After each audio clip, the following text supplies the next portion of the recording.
La fistule obstétricale est l'une des lésions les plus graves et les plus dangereuses susceptibles de survenir lors d'un accouchement. Il s'agit d'une perforation entre le vagin et la vessie ou le rectum, due à un arrêt prolongé du travail en l'absence des soins obstétricaux. Les fistules simples, c'est des fistules de moins d'1 centimètre qui sont à distance des orifices. Distance des orifices, je vais parler du col de la vessie, je vais parler du méa urétral.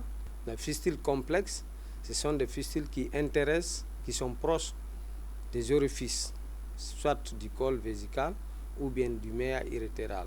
Et la fistule grave, c'est à type de transection.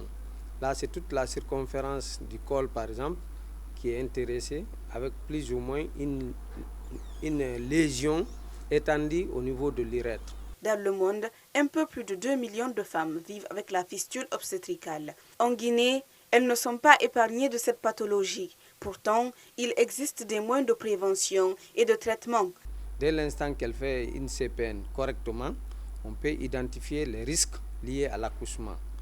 Donc, prévenir les complications à type de fistule vésico-vaginale. Ensuite, l'autre problème, c'est la couverture sanitaire. Ça, c'est au niveau des autorités. Nous invitons les autorités compétentes à assurer une bonne couverture de l'étendue du territoire. Les postes de santé, qu'il y ait des médecins, qu'il y ait des agents de santé qui sont capables d'assurer les soins obstétricaux d'urgence. À rappeler que les conséquences de cette maladie sont diverses, notamment la perte de l'enfant pendant l'accouchement, la stigmatisation et la perte du foyer.